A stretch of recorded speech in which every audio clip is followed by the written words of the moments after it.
Hi, my name is Jonathan Smith from Prestige Yacht Sales. My microphone failed as I was recording this live, so I'm doing this part after the fact. Today we're looking at a 2003 Dufour 40 located in Westerly, Rhode Island. Very clean boat. We'll start by shooting some footage of the outside, then we'll move up to the cockpit, then move down below. All right, if you have any questions, please give me a call or text me at 860-514-3763. That's Jonathan Smith at 860-514-3763. Starting in the back, you can see we got a nice deep spade rudder. Kind of rudder you see on most racing boats these days, with a high performance keel. The bottom does have a little bit of paint buildup. I think if you were serious about racing, you might have to get a bottom job done, strip some of the original hard bottom paint off, and rebuild it up from there. For cruising, it's absolutely fine. It does have a max prop.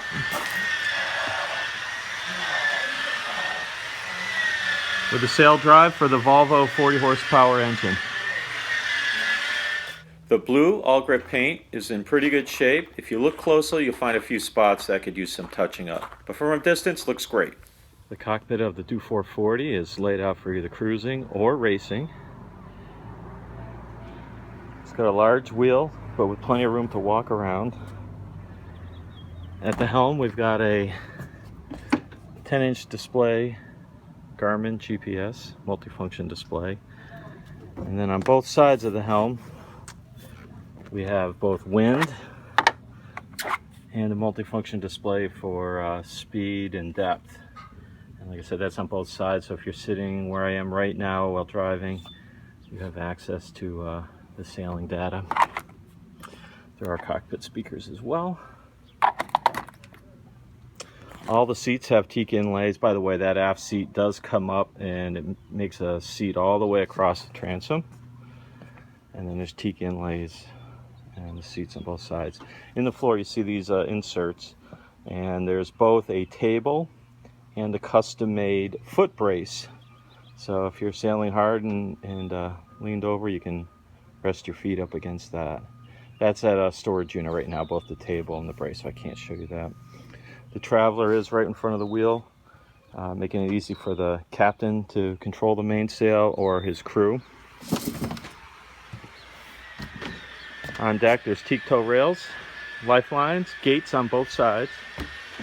This boat does have radar, and on a carbon fiber radar mast.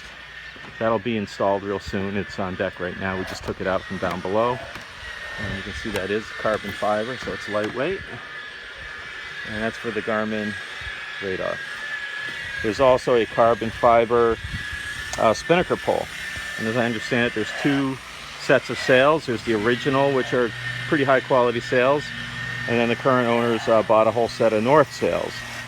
And so I know there's a North spinnaker and newer Maine and Genoa. There is a windlass. Excuse the noise. We've got workers here on this beautiful 75-degree April day. There's a quick windlass. Anchor, chain and rode. It looks like there's actually plenty of chain in the locker. I'm going to guess 40-50 feet of chain. Adjustable Genoa tracks. All the things you need to be either a real high performance cruiser that you could also go racing with. It's basically, you know, you're going to get the kind of the performance speed you'd expect out of a J boat, but actually with a lot better fit and finish and much better interior accommodations. Not on board right now is the Dodger. You can see there's some snaps there.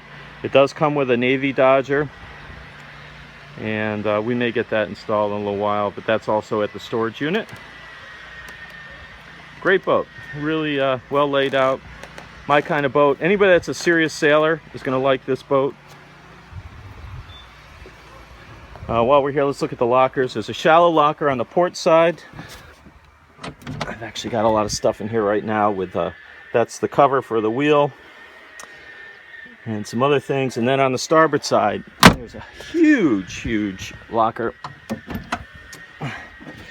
See some fenders that come with a boat down below. A storage bin. That's locked in. Actually, I think that's a separate refrigerator unit. One of those electric coolers. And it's just a big locker. Good place to store the dinghy, which comes with this boat. It has a real nice West Marine folding dinghy with an outboard.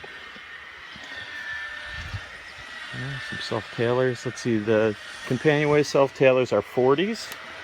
And the primary's located where the captain can reach him or his crew. So it's a boat you can sail by yourself with a little skill. And those are 48s. Life sling. Horseshoe. Nice Edson outboard motor bracket. Shore power. Oh, and there's your autopilot control right there. So it has an under-deck autopilot as well. Those linear drive units. And the radar mast mounts right back here in the port quarter. There's also a complete set of fitted cockpit cushions. Let's take a quick look below. First off, the cushions are in excellent condition.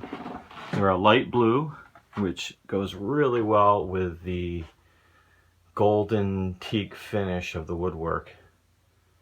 Really well laid out boat. You've got a nice settee to starboard. Large table with a wing that opens up so you can dine, probably 6 to 8 people, no problem. Large dinette area here. Aft of that is the galley in the traditional place, L-shaped galley. Propane stove. Twin basin stainless sink with this nice cover to give you more space when you need it.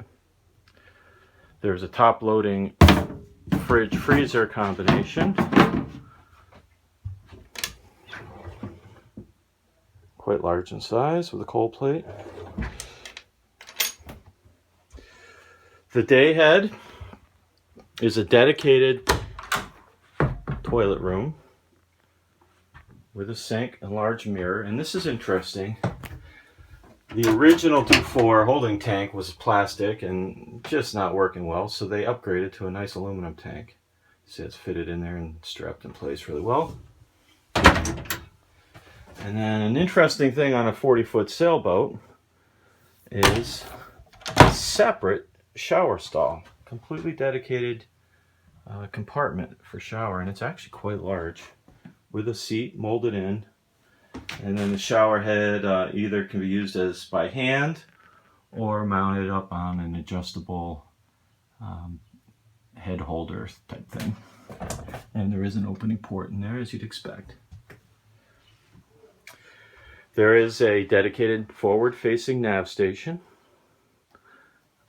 with your electric panels, VHF, stereo controls, a multi-display repeater for your depth, which is a good thing, depth and speed, but sometimes you'll set that with an alarm on depth if you're at anchor.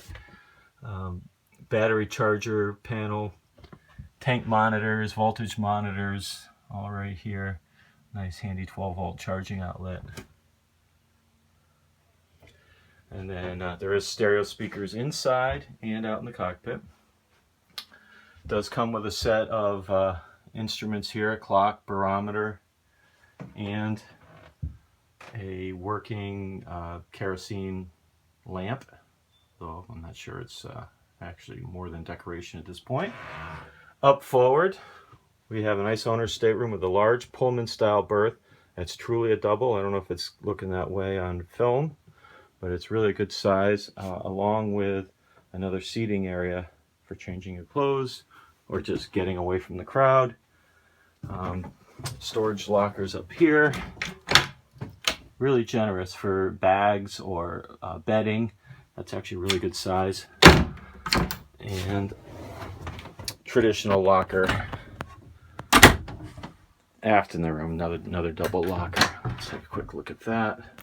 Another big compartment here. A little shelving, and that's actually the control for the manual control for the windlass. You plug that in up forward. We always recommend you store them inside so they don't get beat up by the weather.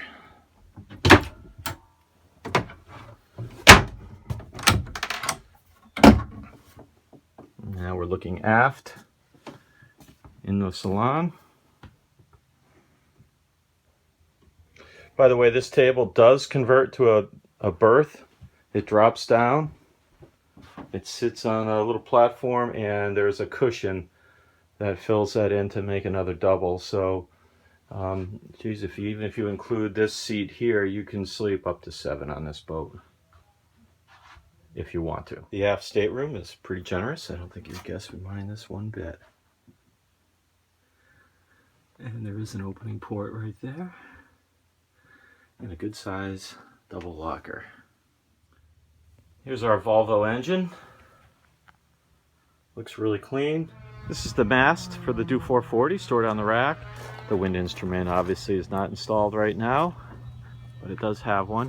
What's interesting about this is the owner had a inner forestay installed. You can see it's a fractional rig, by the way, with a roller furling Genoa.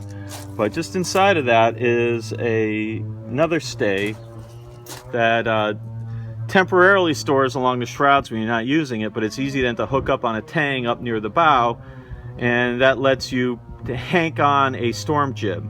And I believe there's also a storm trysail mainsail. So if you are going to do some hardcore sailing, you're going to get in some rough weather, it is definitely set up for sailing in storm conditions. So that's a nice additional feature of this mast. The mast looks good itself. Could use just a little bit of cleaning, a little dusty from being stored on the rack in the yard. Apparently they just uncovered this rack. It is covered all winter. And we'll just take a little walk up here. See, it is cable shrouds. There's our spreader bars. The spreaders aren't on, but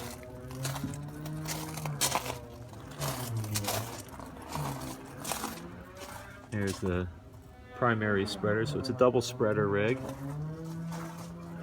can see some of the lines here are in excellent shape. Those probably are not original, they've been replaced. And then further in, the rest of the stuff. The mast looks really good. I don't expect there to be any problems there. In fact, the whole boat, I'm pretty sure, is going to survey really well.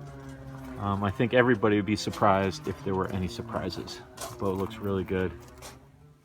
Thanks for looking at the 2003 Dufour 40 with me. Once again, if you have any questions, be sure to give me a call or text at 860-514-3763. You can also email me at jsmith@prestigeyahtsales.net. That's the letter J, Smith, at prestigeyahtsales.net. Thanks for looking. Hope to see you soon.